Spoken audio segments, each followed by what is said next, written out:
Good morning. આગળના લેક્ચરમાં આપણે ગ્રાફિકલ રિપ્રેઝન્ટ પ્રેક્ટિકલ ટ્રાન્ઝિસ્ટર એમ્પ્લીફાયરના છે 3 કરંટ અને capacitor, input capacitor, output capacitor, bypass capacitor અને બાયસિંગ સર્કિટ વિશે ભણ્યા હતા. હવે આ લેક્ચરમાં આપણે ફેઝ રિવર્સલ લો કે કોમન એમિટર કનેક્શન સર્કિટ છે એ ફેઝ રિવર્સલ કરીને આપે. ફેઝ રિવર્સલ મતલબ શું? તો કે ઇનપુટ વોલ્ટેજ એટલે કે ઇનપુટ વોલ્ટેજ સિગ્નલ અને આઉટપુટ સિગ્નલ વચ્ચે 180 નો ફેઝ ડિફરન્સ એને કહેવાય ફેઝ રિવર્સલ. તો કે કોમન એમિટર કનેક્શન સર્કિટ છે એને જ્યારે તમે ઇનપુટ સિગ્નલ આપો, input voltage increase the positive sense, then output voltage increase in negative direction. અથવા એન વિસ વર્સા કે ઇનપુટ પોઝિટિવમાં વધે તો આઉટપુટ નેગેટિવમાં વધે અને આઉટપુટ નેગેટિવમાં વધે તો ઇનપુટ પોઝિટિવમાં, એ ઊંધું હોય એને કહેવાય phase reverse. In other word, there is a phase difference between 180. કેટલાનો હોય phase difference? Phase difference between input and output is 180. Input and output voltage in common emitter connection, this is called as the phase reversal. ખાલી આ common emitter કનેક્શનમાં થાય છે. પહેલા phase રિવર્સલની આપણે figure circuit દોર લઈ, જે આગળ જોઈ એ જ સર્કિટ કોમન એમિટર કોન્ફિગરેશનની આગળ આપણે જે સર્કિટ જોઈ કેપેસિટર વાળી એજ biasing circuit with biasing circuit. તો કે આ NPN transistor common emitter configuration, બરોબર. કોમન એમિટરમાં અહીંયા RE for better stabilisation, CE bypass capacitor, RE CE પછી અહીંયા શું આવશે? RC, અહીંયા VCC સાથે બીજું શું કનેક્ટેડ હોય? Register R1 and register R2 for biasing માટેના. બાયસિંગ માટે આ બે રજિસ્ટર કનેક્ટેડ હોય. અહીંયા input capacitor Cin, input coupling capacitor Cin, input signal, અહીંયા શું આપવાનું? સિગ્નલ આપવાનું ઇનપુટ. આ બેની વચ્ચે અહીંયા ને ગ્રાઉન્ડ, આ શું છે? ગ્રાઉન્ડ, અને ગ્રાઉન્ડ કરી દો બધાને. ઇનપુટ કેપેસિટર, આઉટપુટ કેપેસિટર, યા તો કપલિંગ કેપેસિટર, અને એની વચ્ચે અને આ ગ્રાઉન્ડ વચ્ચે આઉટપુટ સિગ્નલ.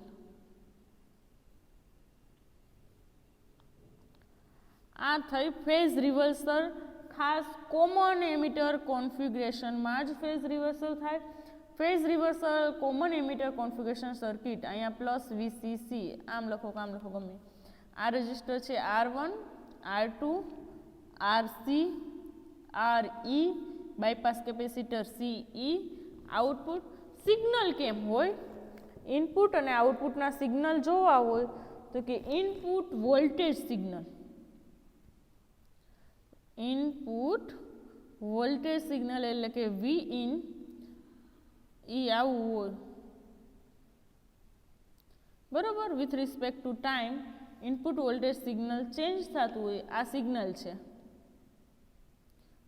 તો એનું આઉટપુટ સિગ્નલ કેવું મળવું જોઈએ? 180 ના ફેઝ શિફ્ટ વાળું. મતલબ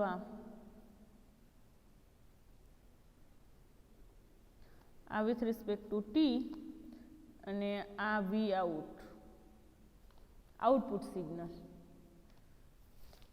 આ થઈ circuit of phase reverse. Phase રિવર્સલની સર્કિટ છે. ઇનપુટ સિગ્નલ તમે આપો, એનાથી 180 ના ફેઝ શિફ્ટ વાળું આઉટપુટ સિગ્નલ મળે તો એને કહેવાય, શું કહેવાય? Phase reversal. હવે આપણે એની ડેફિનેશન લખી નાખી કે ફેઝ રિવર્સલ કોને કહેવાય? તો phase difference of 180 between the input signal voltage and output voltage in common emitter configuration અથવા common emitter amplifier is known as a phase reversal. The phase reversal ની definition: phase difference, કેટલો phase difference છે? 180. The phase difference of 180 કેની વચારે છે 180 નો phase 180 ડિગ્રીનો phase difference તો કે between the input signal voltage and output voltage.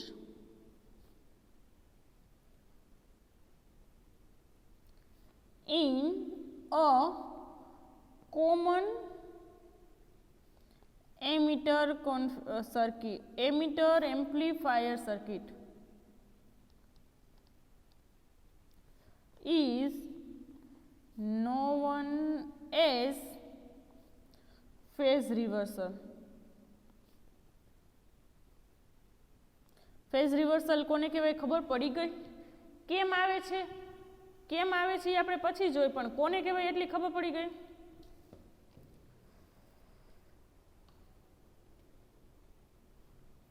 તો કે ઇનપુટ અને આઉટપુટ વચ્ચે 180 નો ફેઝ ડિફરન્સ હોય તો ઇનપુટ અને આઉટપુટ વોલ્ટેજ ઇનપુટ વોલ્ટેજ અને આઉટપુટ વોલ્ટેજ વચ્ચે 180 નો ફેઝ ડિફરન્સ હોય તો એને ફેઝ રિવર્સલ કહેવાય. અને એનું આઉટપુટ ક્યાંથી લેવામાં આવે?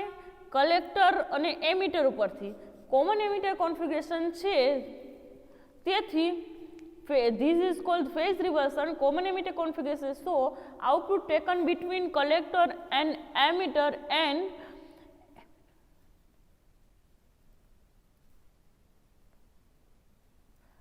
if output taken across RC, it will be phase with the input. ખાલી RC ઉપરથી લેવામાં આવે ને તો ઇનપુટ ફેઝમાં આઉટપુટ ને ઇનપુટ બે એક ફેઝમાં થઈ જાય, પણ આઉટપુટ એ કલેક્ટર અને એમિટરની વચ્ચેથી લેવામાં આવે અને ઇનપુટ બેઝ અને એમિટર વચ્ચે આપવામાં આવે. કોમન એમિટર મતલબ એમિટર બેમાં કોમન છે ત્યારે ઇનપુટ સિગ્નલ એમિટર અને બેઝ વચ્ચે આપવામાં આવે અને આઉટપુટ કલેક્ટર અને એમિટર પરથી લેવામાં આવે તો આ ફેઝ રિવર્સલ બને. એટલે કે 180 નો ફેઝ ડિફરન્સ થાય ઇનપુટ સિગ્નલ અને આઉટપુટ સિગ્નલ વચ્ચે, એને કહેવાય ફેઝ રિવર્સલ. આટલી ખબર પડી ગઈ? હવે કોમન એમિટર એમ્પ્લીફાયર સર્કિટ આપણે જોઈ લીધી. પછી આમાં ઇનપુટ સિગ્નલ એક ઇનપુટ ટર્મિનલ બિટવીન બેઝ અને એમિટર પર આપ્યું છે અને આઉટપુટ કલેક્ટર અને એમિટર પર લીધું. તો આઉટપુટ સાઈડનું આપણે કંઈક સૂત્ર ભણ્યા હતા વોલ્ટેજ VCE નું. VCE equal to VCC minus ICRC. પણ અહીંયા કેપેસિટર આપવામાં અહીંયા આવ્યું છે, એ ખાલી આટલું હતું તો આપણે આઉટપુટ સાઈડનું સૂત્ર ભણ્યા હતા કે VCE equal to VCC minus ICRC એવું આપણે ભણ્યા હતા. પણ અહીંયા કેપેસિટર છે, પણ કેપેસિટર સ્મોલ છે, રિએક્ટન્સ ઓફ કેપેસિટન્સ ઇઝ નિગ્લિકેટેડ કરવામાં આવે છે. એટલે નીચે લખી નાખી તો કે કેમ કે નહીતર અહીંયા કેપેસિટન્સ એડ થાય. તો કે રિએક્ટન્સ, કેમ કે કેપેસિટર આપણે કીધું કેટલા માઇક્રો ફેરાડે કીધું 10 માઇક્રો ફેરાડનું આગલા લેક્ચરમાં જોયું હતું કે રિએક્ટન્સ ઓફ કેપેસિટન્સ ઇઝ નિગ્લિકેટેડ. કેમ કે માઇક્રો આ વોલ્ટમાં હોય જ્યારે આ કેમાં છે માઇક્રો ફેરાડેમાં, તો આપણે એને આ સિગ્નલ ફ્રીક્વન્સીએ નિગ્લિકેટેડ કરી શકીએ છીએ. તો આ સૂત્ર આવે. તો કે કઈ રીતે કામ કરશે? તો કે જ્યારે સિગ્નલ આપશો when the signal voltage is increase in positive side, આમાં જ્યારે signal voltage positive side half cycle side increase થશે ત્યારે બેઝ કરંટ ઇન્ક્રીઝ થવાનું. સિગ્નલ ઇનપુટ વોલ્ટેજ ઇન્ક્રીઝ થાય તો બેઝ કરંટ ઇન્ક્રીઝ થાય. બેઝ કરંટ ઇન્ક્રીઝ થાય તો રિઝલ્ટન્ટ કલેક્ટર કરંટ કેવો થાય? ઇન્ક્રીઝ. આપને સૂત્ર ખબર છે બીટા IB માટે, બરોબર? IC બરાબર બીટા IB, સૂત્ર તો આપણે ખબર જ છે. એટલા માટે આના પ્રમાણે જો ઇનપુટ કરંટ પહેલા ઇનપુટ વોલ્ટેજ ઇનપુટ સિગ્નલ વધશે, ઇનપુટ સિગ્નલ ઇન્ક્રીઝ થશે, બરોબર? ઇનપુટ સિગ્નલ ઇન્ક્રીઝ થશે ત્યારે બેઝ કરંટ શું થાય? IB ઇન્ક્રીઝ થાય. IB ઇન્ક્રીઝ થાય એટલે આપણે આ સૂત્ર ખબર છે કે IC is equal two beta IB. એના પ્રમાણે IC શું થાય? ઇન્ક્રીઝ થાય. હવે આઈસી ઇન્ક્રીઝ થાય એટલે વીસી કેવું થાય, કલેક્ટર કરંટ ઇન્ક્રીઝ થાય. તો આના across voltage collector current increase થયું તો કે વોલ્ટેજ ડ્રોપ એક્રોસ આઈસીઆરસી ઇન્ક્રીઝ થાય. પહેલાં શું થશે, ઇનપુટ સિગ્નલ વધશે પોઝિટિવ ડાયરેક્શનમાં. જુઓ આમાં અહીંયા વધારો થાય છે, ઇનપુટ સિગ્નલ વધશે એમ આઈબી ઇન્ક્રીઝ થશે, આઈબી ઇન્ક્રીઝ થાય એટલે આઈસી ઇન્ક્રીઝ થાય, આઈસી ઇન્ક્રીઝ થાય એટલે વોલ્ટેજ ડ્રોપ એક્રોસ આઈસીઆરસી ઇન્ક્રીઝ થાય, અને આઈસીઆઈસી વોલ્ટેજ ડ્રોપ ઇન્ક્રીઝ થાય જે વીસી ડિક્રીઝ થાય. કઈ રીતે, તો કે આઈસીઆરસી ઇન્ક્રીઝ થાય તો વીસીસીમાંથી બાદ થાય. વીસીસી તો કેવા છે, કોન્સ્ટન્ટ વોલ્ટેજ છે, તેથી વીસીસીમાંથી આઈસીઆરસી જેમ ઇન્ક્રીઝ થતું જાય એમ બાદ થતું જાય. તો વીસી શું થાય, આપણે ખાસ વીસી વોલ્ટેજ જ જોઈ છે ને, આઉટપુટ વોલ્ટેજ જ આઉટપુટ સિગ્નલ મેળવવા માટે. તો કે વીસી શું થઈ જાય, ડિક્રીઝ થશે. સિગ્નલ ઇનપુટ સિગ્નલ વોલ્ટેજ થાય એનાથી કરંટ ઇનપુટ કરંટ ઇન્ક્રીઝ થશે, ઇનપુટ કરંટ ઇન્ક્રીઝ થશે એટલે આઉટપુટ કરંટ ઇન્ક્રીઝ થશે, આઉટપુટ કરંટ ઇન્ક્રીઝ થશે એટલે voltage drop across RC increase થશે અને એ વીસીસીમાંથી બાદ થશે.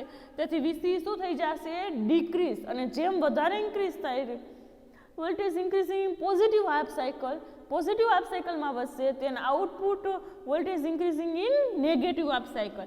એટલે જેમાં વધારે વધતું જાય આ નેગેટિવ બનતું જાય. એટલે આ લખી શકાય કે input voltage increasing positive half cycle, એટલે કે input voltage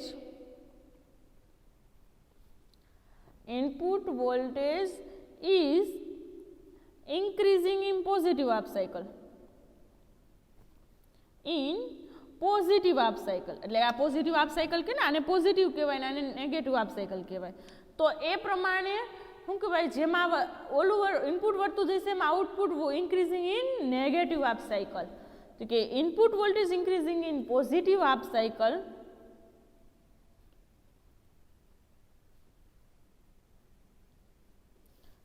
the output voltage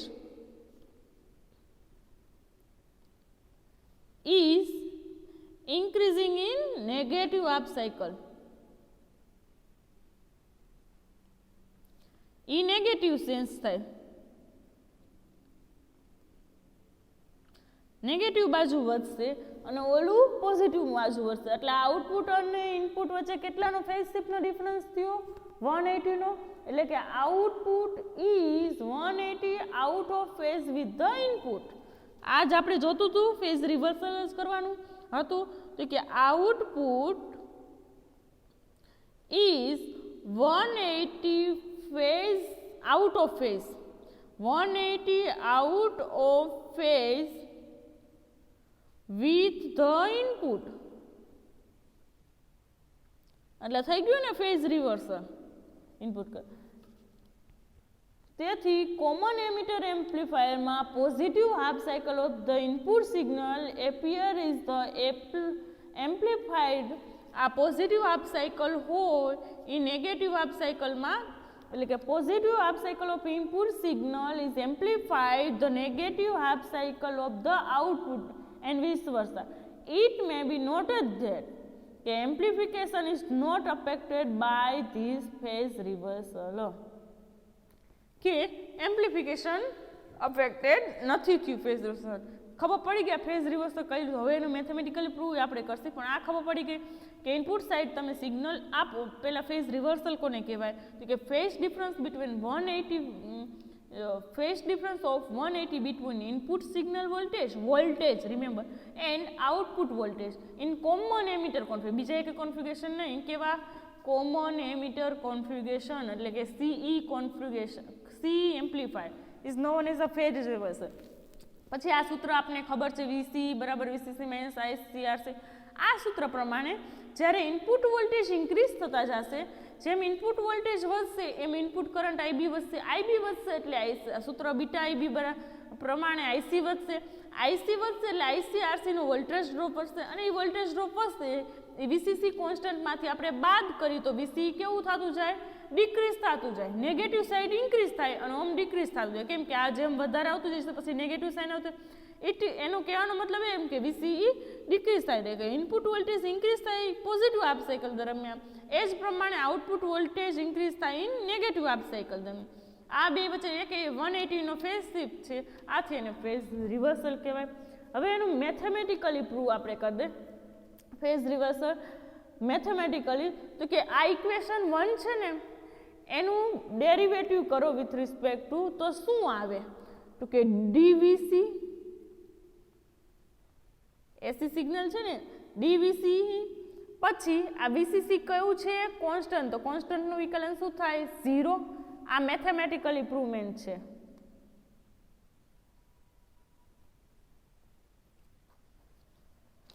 તો કે ડીવીસી ઇક્વલ ટુ આ શું કે વીસીસી કોન્સ્ટન્ટ, કોન્સ્ટન્ટનું 0 માઇનસ આઈસીનું શું થાય? ડીઆઈસી ઇન્ટુ આરસી, એટલે કે DVCE equal to minus DIC into RC. IV negative sign, કે આ નેગેટિવ સાઇન એવું બતાવે કે output voltage 180 out of phase with the input signal. આ નેગેટિવ સાઇન શું ઇન્ડિકેટ કરે? Negative sign indicate the output voltage 180 out of phase with input voltage અથવા input signal. ખબર પડી ગઈ? આ ફેઝ રિવર્સલ. હવે આપણે એને ગ્રાફિકલી કરી ડેમોન્સ્ટ્રેશન.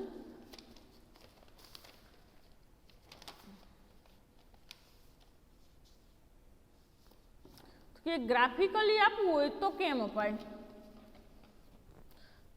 તો આપને કેરેક્ટરિસ્ટિક તો ખબર છે કોમન એમિટર કોન્ફિગરેશનની.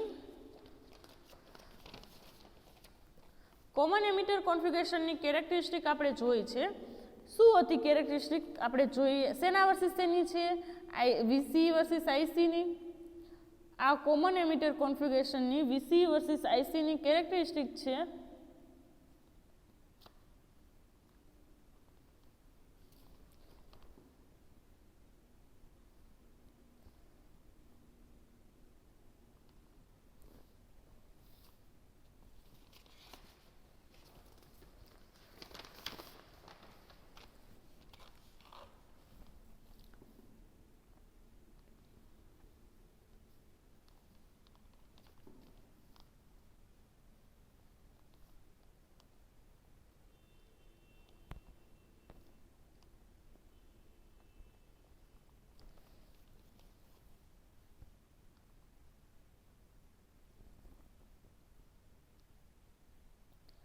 આ શું છે? DC load line. આટલું આપણને ખબર છે કે આઈબીની વેલ્યુ છે 10 micro ampere, 20 micro ampere, 10 micro એમ્પિયરનો ડિફરન્સ છે અને 30 માઇક્રો એમ્પિયર. આ વસ્તુ આપને ખબર છે. અહીંયા છે 1 મિલી એમ્પિયર, 2 મિલી એમ્પિયર, 3 મિલી એમ્પિયર. આ આપને ખબર છે, બરાબર. આ છે આઈસી. આ શું છે? VCE output voltage in volt, IC in milliampere. આ IB છે. IB બરાબર 10 micro. IB in micro ampere હોય ને ઇનપુટ કરંટ, આઉટપુટ કરંટ અને આઉટપુટ વોલ્ટેજ. આની કેરેક્ટરિસ્ટિક આપણે જોવાની છે. આ પોઈન્ટને શું કીધું હતું? ઝીરો સિગ્નલ, ક્યુ પોઈન્ટ એવું નામ આપ્યું હતું ને, ક્યુ પોઈન્ટ.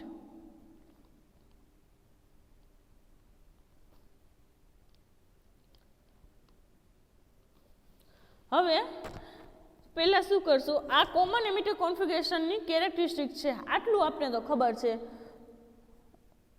આઉટપુટ કેરેક્ટરિસ્ટિક તો કે આ ડીસી, અહીંયા બે પોઈન્ટ આપી દઉં, એ અને બી. આ ડીસી લોડ લાઇન છે. A B is the load line. Base current fluctuation કેટલાનો થાય છે? 10 માઇક્રો એમ્પિયર વિથ શું કહે 20 માઇક્રો એમ્પિયર. કેવું છે? Zero signal collector base current છે ને, 20 માઇક્રો એમ્પિયરે ઝીરો સિગ્નલ બેઝ કરંટ મતલબ ક્યુ પોઈન્ટ. ફિગર આટલી તો આપને ખબર જ છે. હવે base current maximum in positive direction, VC become maximum in negative direction. હવે આનું આપણે એક સિગ્નલ ડ્રો કરી લઈએ, પોઝિટિવ નેગેટિવ સિગ્નલ. તો કે આને પેરેલલ આમ પોઝિટિવ નેગેટિવ સિગ્નલ ડ્રો કરો તો આ પોઝિટિવ સિગ્નલ થયું ને, આ નેગેટિવ સિગ્નલ. આ શું છે? આઈબીના પેરેલમાં દોર્યું ને, એટલે આ થયું આઈબી મેક્સિમમ અને આ થયું આ જે પોઈન્ટ છે આ પોઈન્ટ, તો આને કહેવાય આઈબી મિનિમમ. એ જ રીતે અહીંયા પણ આવે, આ કેરેક્ટરિસ્ટિક આમ પેરેલલ જાય એટલે આઈસી મેક્સિમમ અને આઈસી મિનિમમ. આને કહેવાય આઈસી મેક્સિમમ અને આને કહેવાય આઈસી મિનિમમ. એ જ રીતે આના પેરેલલમાં અહીંયા 3 વીસીયુ પર પોઈન્ટ લીધા છે, તો આ આમ થયું કહેવાય.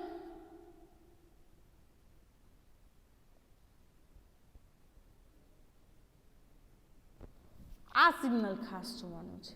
શું છે તો કે પોઝિટિવ ડાયરેક્શન આઈબી ની છે, ત્યારે અહીંયા વીસીઈ ની વેલ્યુ કેવી હશે? વીસીઈ કેવી છે? આ વીસીઈ ને આ વીસીઈ માં શું ફેર છે? આ વીસીઈ મિનિમમ થયું કહેવાય ને, આ વીસીઈ મેક્સિમમ થયું. તો આપણે એ જ કર્યું ને કે ઇનપુટ કરંટ મેક્સિમમ આપણે આગળ એ જ જોયું.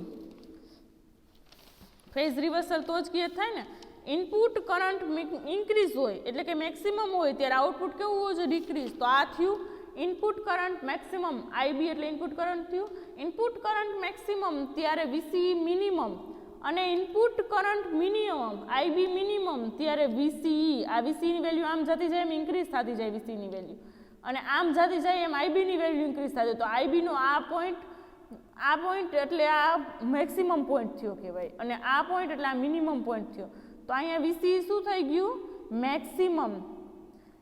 એટલે કે આપને ખબર પડી ગઈ ફિગર ઉપરથી કે બેઝ કરંટ મેક્સિમમ છે પોઝિટિવ ડાયરેક્શનમાં, ત્યારે વીસીઈ મેક્સિમમ છે ઇન નેગેટિવ ડાયરેક્શનમાં. થયું ને? નેગેટિવ ડાયરેક્શન આ પોઈન્ટે, જી આ પોઈન્ટનું નામ આપ્યું છે, જી પોઈન્ટથી દોરો ઈ, કે ત્યારે VCE maximum in negative direction. અને બીજા વર્ડમાં કહી દેવાય કે base current in maximum negative ડાયરેક્શનમાં હોય ત્યારે શું કહેવાય? VCE maximum in positive direction. આથી આને શું કહેવાય? આઉટપુટ અને ઇનપુટ અને output voltage are is phase કેવા છે? ઓપોઝિટ. ઓપોઝિટ ફેઝ છે ને, phase are opposition. Opposite phase હોવાથી opposition or equivalently, opposition and equivalently the transistor said to produce ની 180 phase shift, 180 phase reversal. Input કરતા આઉટપુટમાં 180 phase reversal. Transistor produce 180 phase reversal of the output voltage with respect to input voltage. આથી એને કહેવાય phase reversal. આ phase રિવર્સલની graphical representation છે, graphical view છે.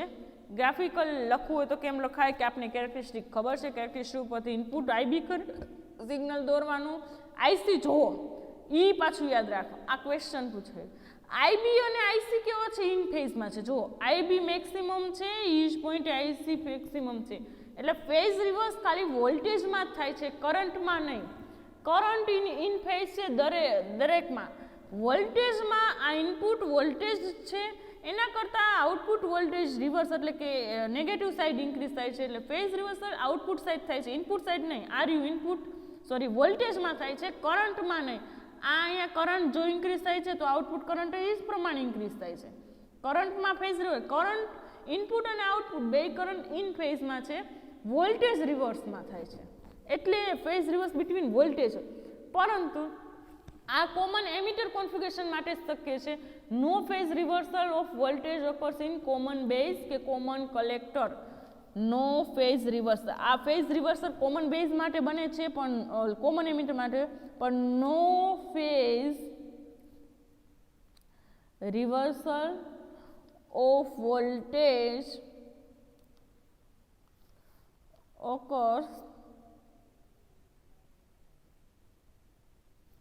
in common base and common collector. common base અને common collector માં નથી થતું, common emitter માં જ થાય છે, common emitter એમ્પ્લીફાયર. અને AC output voltage in phase with, એટલે કે એમ કહેવાય કે AC output voltage in phase with the AC input signal for output વોલ્ટેજનું, અને દરેક ત્રણ એમ્પ્લીફાયર કોન્ફિગરેશન માટે ઇનપુટ અને આઉટપુટ કરંટો સેમ ફેઝમાં જ હોય છે, એટલે કે ઇન ફેઝમાં જ હોય છે. એટલે કે input and output current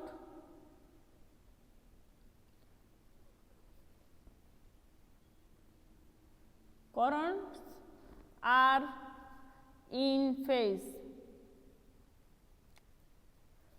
all three configuration.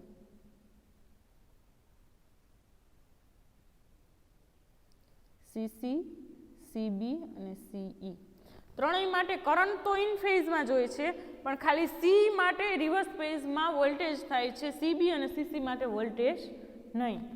આ હતું ફેઝ રિવર્સલ, 5 માર્કનો ક્વેશ્ચન. હવે ભણશું આપણે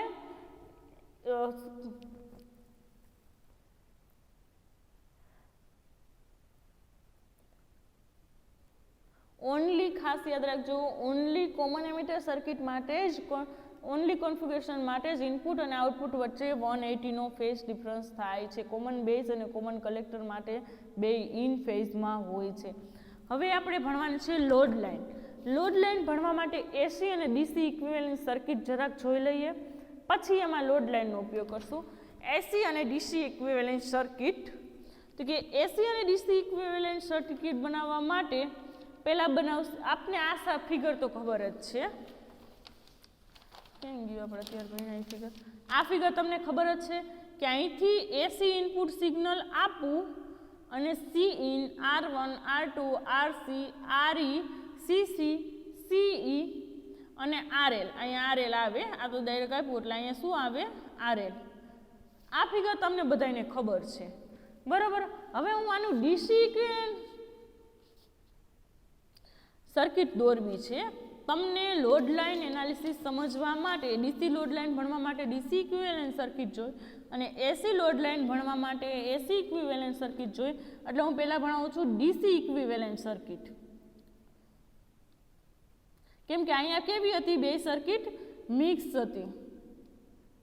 તો કે ડીસી ઇક્વિવેલન્ટ સર્કિટ દોરવા માટે કોઈ ટ્રાન્ઝિસ્ટર એમ્પ્લીફાયરમાં ખાલી ડીસી કન્ડિશન જ રહેવી જોઈએ, એસી કન્ડિશન ન હોય. ડીસી કન્ડિશન આર જ કન્સિડર કરવામાં આવે.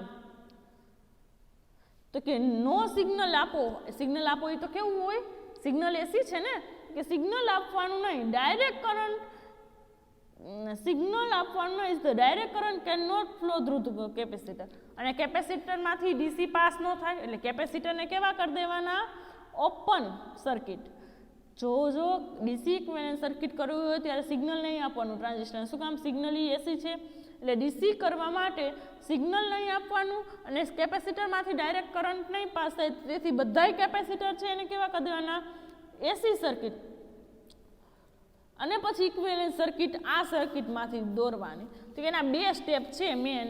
એક ઓલ એસી સોર્સ રિડ્યુસ કરીને 0 કરી દેવાના, 2 પોઈન્ટ છે એના. reduce all AC source to 0 કરી દો એટલે થઈ ગયું શોર્ટ સર્કિટ, એટલે આપ્યું ન કહેવાય. અને ઓપન ઓલ કેપેસિટર, કેમ કે કેપેસિટરમાંથી ડીસી પાસ થાય નહીં, એટલે એ ઓપન સર્કિટ તરીકે જ વર્તે, બ્લોક કર, બરોબર. એટલે અહીંયા જેમાં આ સર્કિટમાં જ્યાં કેપેસિટર અહીંયા ઓપન, તો આ ઓપન થઈ જાય તો આનું કાંઈ કામ નથી, એટલે આટલી સર્કિટ નીકળી જાય. અહીંયા ઓપન થઈ જાય એટલે આ નીકળી જાય. આ કેપેસિટર ઓપન થઈ જાય એટલે એ નીકળી જાય, એટલે આ નીકળી જશે, આ નીકળી જશે, એટલે આ બધું વહી જશે. અને આ ઇનપુટ સિગ્નલ એ આપવાનું નથી, એટલે આ નીકળી જશે. એટલે ખાલી આટલી જ સર્કિટ વધશે. જે આપણી પહેલી સર્કિટ હતી બાયસિંગની, એટલી જ સર્કિટ વધશે. કેવી સર્કિટ આવશે? DC equivalent circuit. આ બે સ્ટેપ એપ્લાય કરો ને એટલે જે સર્કિટ બને એ કેવી સર્કિટ આવશે? તો કે અહીંયા વીસીસી પ્લસ વીસીસી આપવાનું, અહીંયા R1 R2, પછી અહીં ટ્રાન્ઝિસ્ટર, પછી અહીંયા ટ્રાન્ઝિસ્ટર, પછી અહીંયા શું આવશે? RC, અને અહીંયા RE. આ થઈ ગઈ સર્કિટ. કેમ કે એસી આપવાનું નથી ને આ ઓપન સર્કિટ કરી નાખવાનું કેપેસિટર, આ કેપેસિટર ઓપન સર્કિટ, આનું કેપેસિટર, આટલી સર્કિટ આવશે R1 R2 RC RE, અહીંયા આવે કરંટ IC, કેમ કે કેપેસિટર શું કહે ડીસી છે એટલે કેપિટલમાં જ લખાય IB, અને અહીંયા આવે કરંટ IE, અને આ બધાને આપી દો અહીં ભેગું ગ્રાઉન્ડ. આ થઈ ડીસી ઇક્વિવેલન્ટ સર્કિટ. એસી કમ્પોનન્ટ ઓપન સર્કિટ કરી નાખો એટલે ડીસી ઇક્વિવેલન્ટ સર્કિટ થઈ ગઈ. હવે આ ડીસી લોડ લાઇન દોરવા માટે આ સર્કિટની જરૂર પડશે. આ ખબર પડી ગઈ. હવે એસી ઇક્વિવેલન્ટ સર્કિટ દોરી નાખી. તો કે એસી ઇક્વિવેલન્ટ સર્કિટ કેવી હોય?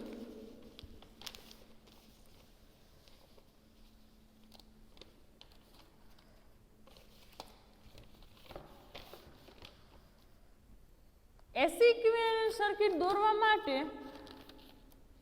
ઓનલી એસી કન્ડિશન જ આપવાની કન્સિડર કરશે, ડીસી નહીં.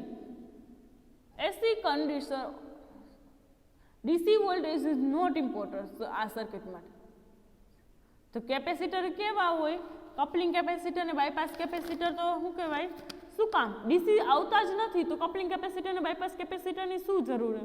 તો કે capacitor are used for the couple and bypass of the AC signal. તો કે આ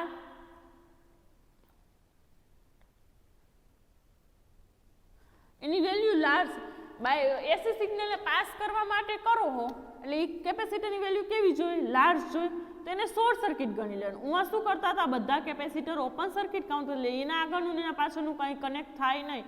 અહીંયા બધા કેપેસિટર શોર્ટ સર્કિટ કરી દેવાના, ડીસી સોર્સ હોય એને 0 કરી દેવાનો. આ છે એસી ઇક્વિવેલન્ટ સર્કિટ.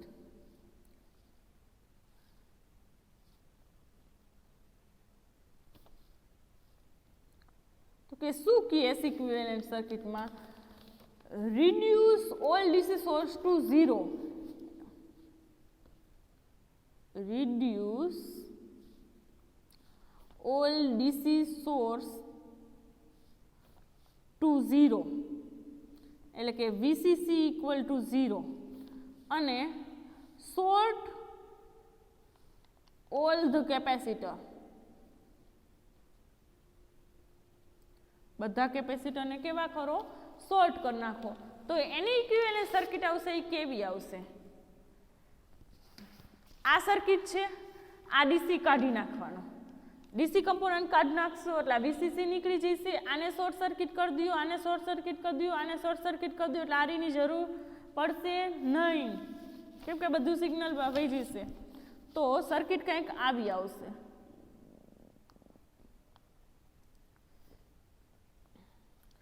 જો અહીંયાથી આ નીકળી ગયું એટલે આ બે પેરેલલમાં થઈ ગયું ને, આપણે આગળ દોર્યું તો આ પેરેલલ સિગ્નલને આગળના ચેપ્ટરમાં.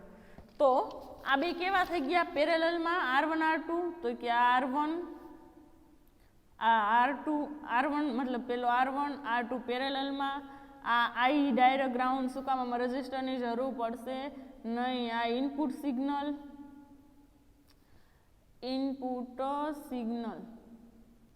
આ ઇનપુટ સિગ્નલ R1 R2 આ કોમન એમિટર કોન્ફિગરેશન. પાછળ આવશે એને શું કહી દઈશું? RC. અહીંયા RC હતો પણ VCC નીકળી ગયો એટલે એને અહીંયા મેં લઈ લીધો. અને એના RCના પેરેલલમાં શું હોય? RL.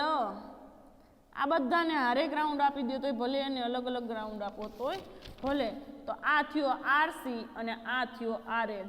અને અહીંયા સ્મોલ કરંટ વહે, એસી કરંટ IB અને IC. સ્મોલનો ઇન્ડિકેટરનો પછી એસીને. એટલે આ થઈ ગયું એસી ઇક્વિવેલન્ટ સર્કિટ. આગળ જોઈએ આપણે ડીસી. આ ડીસી ઇક્વિવેલન્ટ સર્કિટ, આ એસી ઇક્વિવેલન્ટ સર્કિટ. આપણે સર્કિટ ઇક્વિવેલન્ટ સર્કિટ જોયા પછી ડીસી લોડ લાઇન. તો પહેલાં જોઈએ ડીસી લોડ લાઇન. તો કે એની ડેફિનેશન શું છે? ડીસી સર્કિટ તો આપણે જોઈએ એ જ સર્કિટનો ઉપયોગ કરીને લોડ લાઇન ડ્રો કરવાની છે. તો કે એ લાઇન કે જે output characteristic of transistor which gives the value of IC અને વીસી ક્યારે? તો કે ડીસી કન્ડિશનમાં અથવા ઝીરો ઇનપુટ સિગ્નલ કન્ડિશનમાં. તો કે એ લાઇન અથવા it is the line, it is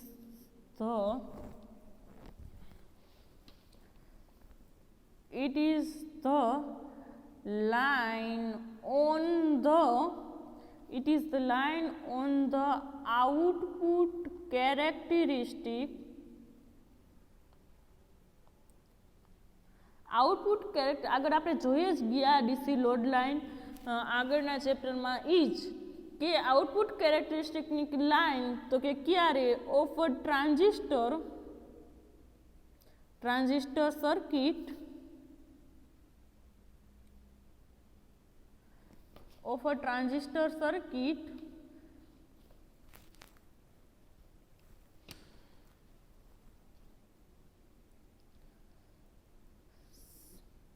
કે which gives કઈ value which gives the value of IC ને VC ની મેક્સિમમ વેલ્યુ આપણે ફાઇન્ડ કરી value of IC and VC ક્યારે તો કે કરેસ્પોન્ડિંગ મેક્સિમમ વેલ્યુ ક્યારે મળી તો કે કરેસ્પોન્ડિંગ ટુ ઝીરો ઇનપુટ સિગ્નલ આપો ત્યારે મળે ને અથવા તો ડીસી કન્ડિશન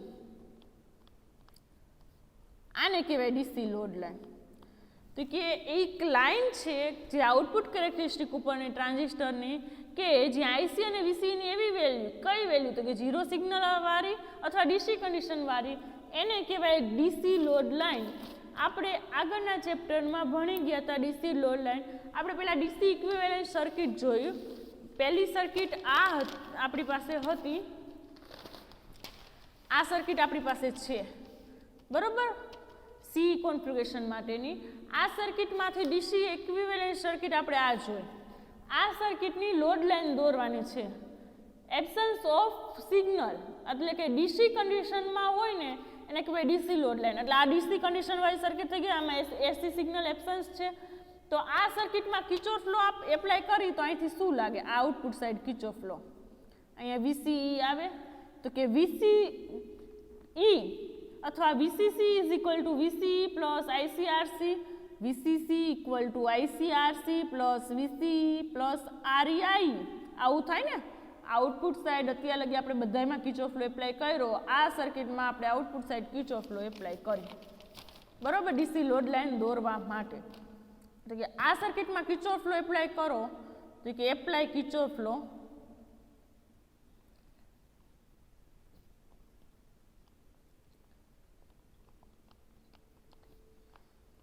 તો શું બને આઉટપુટ સાઇડ તો આવું બને VCC equal to ICRC plus VCE plus IRE આમાંથી વીસીઈને કરતા કરવાનું મારે આઉટપુટ વોલ્ટેજ અને આઉટપુટ કરંટ વચ્ચેનું રિલેશન જોઈએ છે ને શેમાં તો કે લોડ લાઇનમાં તો વીસીઈને કરતા કરો તો શું આવે VC is equal to VCC minus ICRC આ સામેની બાજુ જાય એટલે માઇનસ થાય માઇનસ આઈઆરઈ પણ આપને ખબર છે કે આઉટપુટ સાઇડ આઈ બી માઇક્રો એમ્પિયરમાં હોય તેથી આઈ નિયર અબાઉટ આઈસી થાય તો આઈની જગ્યાએ આઈસી લખી શકું તો આ બેમાંથી આઈસી કોમન નીકળી જાય તો કે VCE equal to VCC minus IC કાઉન્સમાં આરસી પ્લસ આરઈ આ તો આપને ખબર પડી ગઈ આ આપને ખબર હતી કે આઈ નિયર અબાઉટ આઈસી થાય હવે આપેલી સર્કિટ માટે વીસીસી અને આરસી અને આરઈ કેવા છે આમાં આ કોન્સ્ટન્ટ છે આટલી વેલ્યુ વીસીસી અને આરસી અને આરઈ કોન્સ્ટન્ટ છે તો ફર્સ્ટ ડિગ્રી ઇક્વેશન આગળના ચેપ્ટરમાં ડીસી લોડ લાઇન માટે આપણે જેમ ભણ્યા હતા એમ ફર્સ્ટ ડિગ્રી ઇક્વેશન બનાવવા માટે એક વખત આઈસી બરાબર 0 મૂકો અને બીજી વખત વીસીઈ બરાબર 0 મૂકો તો એને કહેવાય ડીસી લોડ લાઇન વીસીઈ અને આઈસીનું જે પોઈન્ટ આવે 0 સિગ્નલ કન્ડિશને તો એને કહેવાય ડીસી લોડ લાઇન એટલે બે એન્ડ પોઈન્ટ જોઈ ડીસી લોડ લાઇનનું સ્ટ્રેટ વેલ્યુ મેળવવા માટે તો કે પહેલાં એન્ડ પોઈન્ટ મેળવવા માટે વીસીઈ મેક્સિમમ થાય ક્યારે તો કે ફર્સ્ટ જ્યારે આઈસી ઇક્વલ ટુ 0 મૂકો કે વેન આઈસી ઇક્વલ ટુ 0 મૂકું તો આ ઇક્વેશન શું બને આઈસી બરાબર 0 મૂકું આઈસી બરાબર 0 મૂકું ત્યારે આ ઇક્વેશનમાં આ 0 થઈ જાય તો શું આવે વીસીઈ બરાબર વીસીસી એટલે કે મેક્સિમમ વીસીઈ આવે ને, maximum VCE equal to VCC. પહેલો પોઈન્ટ આ આવ્યો, ફર્સ્ટ પોઈન્ટ ડીસી લોડ લાઇનનો. આઈસી ઇક્વલ ટુ 0 મૂક્યું આ ઇક્વેશન નંબર 1 માં. બીજો પોઈન્ટ આવશે જ્યારે વીસીઈ ઇક્વલ ટુ 0 મૂકો. ફર્સ્ટ પોઈન્ટ ઉપરનો નીચેનો આવી ગયો. હવે બીજો પોઈન્ટ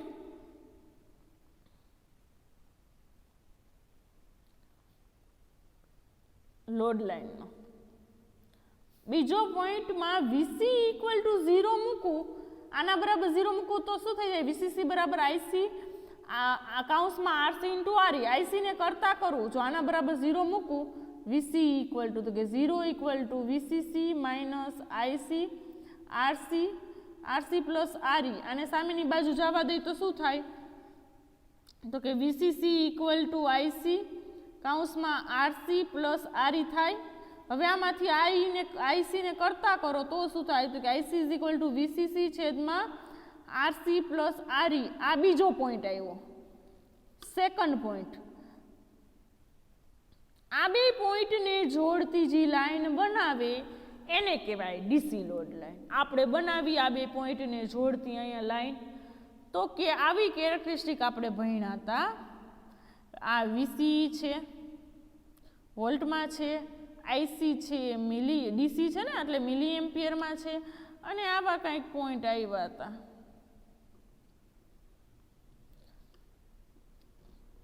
અને આ બે પોઈન્ટ, આ પોઈન્ટ છે બી, અને અહીંયા એ આપું. એ પોઈન્ટની વેલ્યુ કેટલી છે? આ આવી ને VCC upon RC plus RE, અને આ પોઈન્ટની વેલ્યુ કેટલી છે? વીસી ઇક્વલ ટુ વીસીસી જેટલી. આ બે પોઈન્ટની જોડતી લાઈન બને. અહીંયા એક પોઈન્ટ આવે એને કીધું તો આપણે પહેલો જ મિનિમમ વેલ્યુ એ પોઈન્ટને ક્યુ પોઈન્ટ કીધું તો ઓપરેટિવમાં. આ બે પોઈન્ટને જોડતી જે લાઈન બને એને ડીસી લોડ લાઈન કહેવાય. આ ભણ્યા ડીસી લોડ લાઈન કે આ બે પોઈન્ટ, પહેલો પોઈન્ટ કયો કે આઈસી ઇક્વલ ટુ 0 મળ્યો ત્યારે વીસી ઇક્વલ ટુ વીસીસી થયું આ પોઈન્ટ, અને બીજો પોઈન્ટ કયો તો કે વીસી ઇક્વલ ટુ 0 મળ્યો ત્યારે આઈસીની કંઈક વેલ્યુ મળી. શું મળી? તો કે VCC upon RC plus RE. આ બે પોઈન્ટને જોડતી લાઈનને ડીસી લોડ લાઈન કહેવાય. ખબર પડી ગઈ? હવે એસી લોડ લાઈન ભણીએ. તો આપણે આ એસી સર્કિટ જોઈએ જ છે. એસી ઇક્વિવેલન્ટ સર્કિટ આપણે પહેલાં જોઈ લીધી છે, બરાબર? એને અનુસંધાને આ એસી ઇક્વિવેલન્ટ સર્કિટ છે, એના ઉપરથી એસી લોડ લાઈન જોઈ લઈએ. સર્કિટ દોરવી પડે, લોડ લાઈન પૂછાય તો આ ડીસી લોડ લાઈન પૂછાય તો આ ડીસી ઇક્વિવેલન્ટ સર્કિટ અને આ ડીસી લોડ લાઈનને આ કેરેક્ટરિસ્ટિક દોરવાની. હવે આ આઈબીની વેલ્યુ છે. હવે એસી ઇક્વિવેલન્ટ સર્કિટ ઉપરથી એસી લોડ લાઈન મેળવીએ તો કે એસી લોડ લાઈન શું થાય? તો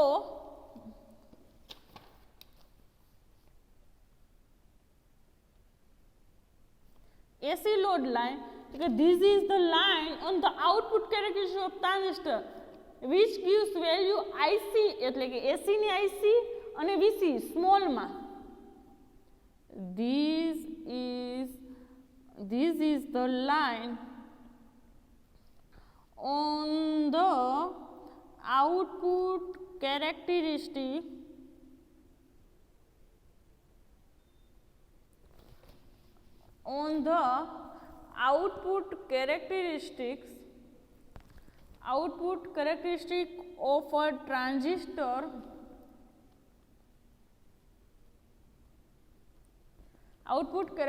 of a transistor circuit which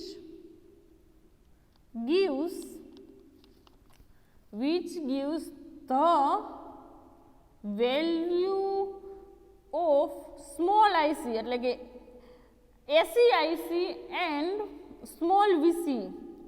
small VC નો મતલબ AC સિગ્નલ. જોજો, small IC and small VC એટલે કે AC signal of IC and AC signal of VC when signal is applied. આમાં સિગ્નલ નહોતું આપવું, શું કામ? DC જોતું હતું. when signal is applied આને કહેવાય AC લોડ લાઈન. આપણે સર્કિટ જોઈ છે, આમાંથી ઇક્વિવેલન્ટ એસી સર્કિટ આપને આ ખબર છે. બરોબર. ઇક્વિવેલન્ટ એસી સર્કિટ ખબર છે. એસી લોડ લાઇન આઉટપુટ કેરેક્ટરિસ્ટિક દોરવા માટે આઉટપુટ જોઈએ તો આટલું જોઈએ ને output signal. Maximum collector current જોઈએ અને મેક્સિમમ કલેક્ટર એમીટર વોલ્ટેજ જોઈએ અને એ 2 પોઈન્ટ જોઈએ. તો આનો ટોટલ કલેક્ટર એમીટર વોલ્ટેજ શું થાય? વીસી ટોટલ ઇન લોડ લાઇનનો શું થાય? એસી લોડ લાઇન કેને કહેવાય? તો આપને કહેવાય કે જ્યારે એસી સિગ્નલ સર્કિટમાં આપવામાં આવે ત્યારે એસી કરંટ અને એસી વોલ્ટેજ ડેવલપ થાય આઉટપુટ સર્કિટ ઉપર. તો કે એસી કરંટ અને એસી વોલ્ટેજ ડીસી વોલ્ટેજ અને ડીસી કરંટ જેવા ન હોય. શું કામ? એની કંઈક વેલ્યુ હોય. સિમ્પલ વર્ડમાં કહી તો એસી સિગ્નલ ડિફરન્ટ હોય equivalent to DC biasing circuit કરતાં. આથી આપણે એસી બાયસિંગ બ્લોક ઇનપુટ કેપેસિટર જો સી અને સીસી કલેક્ટ કર્યા હતા. તો એસી આઉટપુટ સાઇડ એસી વોલ્ટેજ એટલે શું થાય? તો કે VCE equal to IC into આ બે પેરેલલમાં છે ને, આ વીસીઈ બરાબર શું થાય? આઈસી ઇન્ટુ આ બે પેરેલલમાં. તો કે VCE equal to IC small, IC છે ને આ આઈસી ઇન્ટુ આરસી અને આરએલ પેરેલલમાં, એમાં આર એસી લખ નાખું અથવા આર પેરેલલ લખો તોય હાલે. વીસીઈ સ્મોલમાં ઇક્વલ ટુ આઈ સ્મોલમાં એટલે કે આઈસી ઇન્ટુ આર એસી. આ બે પેરેલલ એટલે મેં એસી નામ આપ્યું. બરોબર. હવે આમાંથી આઈસી ને કરતા કરો તો શું થાય? IC equal to VCE upon R AC. પરંતુ આપને ખબર છે કે ઓવરઓલ કરંટ એટલે શું થાય? ઓવર કરંટ અને વોલ્ટેજ. તો કે ઓવરઓલ કરંટ અને ઓવર વોલ્ટેજ કેટલા થાય આ સર્કિટના? તો કે ઓવરઓલ કરંટ અને ઓવરઓલ વોલ્ટેજ એટલે DC voltage plus AC voltage આવે ને, કલેક્ટર એમીટર વોલ્ટેજ અને કલેક્ટર એમીટર કરંટ. તો કે ઓવરઓલ વોલ્ટેજ અને કરંટ શું થાય?